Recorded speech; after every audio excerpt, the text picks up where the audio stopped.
Welcome to The Explainer. Today we're diving into the heart of Ramadan.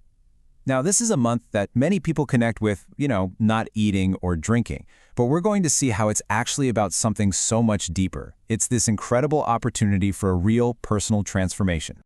Okay, let's start with this. This is such a powerful statement, and it really sets the stage for everything we're about to explore. It tells us, right from the get-go, that the fast of Ramadan is about purifying your spirit, not just making your body hungry. It's a challenge to how you act, what you say, your whole character. So the first big idea we have to understand about Ramadan is mercy. For so many, it's this unique time of year filled with hope, a feeling of being spiritually closer to something bigger. It's like the whole month is set apart, a time when the gates of heaven are considered to be wide open. And that, of course, leads to this simple but really profound question that people think about. Is our connection to the divine somehow different? Is it closer during these 30 days?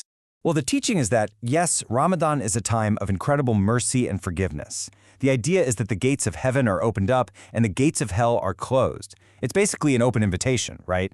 A chance for a totally fresh start and a draw nearer to God. So this brings us to what fasting really means. If it's not just about getting through the day without food, what's the actual point? Well, it's all about growing a deeper spiritual awareness, and there are some really practical ways to think about this.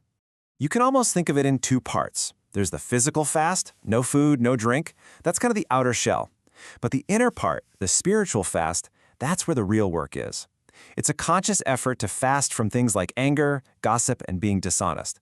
And it's not just about not doing those things, it's about actively training yourself in self-control, strengthening your character from the inside out.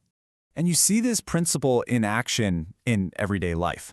For example, if someone tries to provoke you or make you angry, the teaching is to respond by reminding yourself, I am fasting. It's a choice to use self-control instead of reacting. That's the moment where the spiritual work really happens. Now, of course, let's be real. The physical fast is still a huge challenge. It is completely natural to feel tired, weak, maybe a little irritable after a long day with no food or water.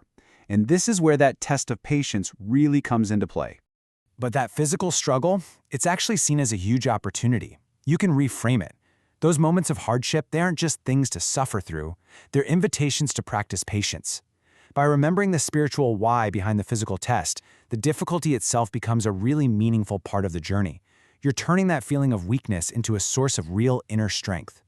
And then, as the day finally comes to an end, families and friends gather for iftar, the meal that breaks the fast. And believe me, this moment is about so much more than just satisfying your hunger. It's a powerful time of gratitude and coming together.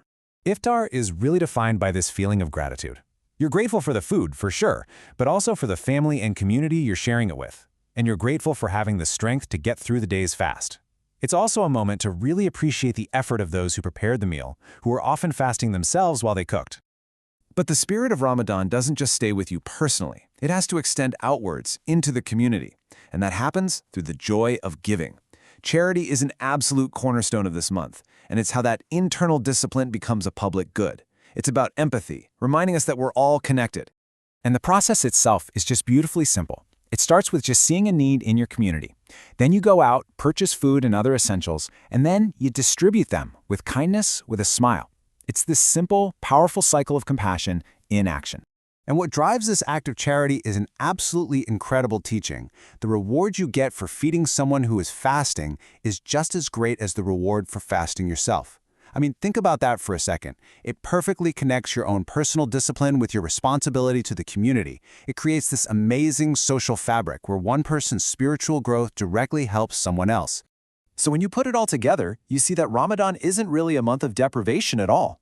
It's more like a 30-day spiritual training ground for becoming a better version of yourself. A little more patient, a little more grateful, and a lot more generous.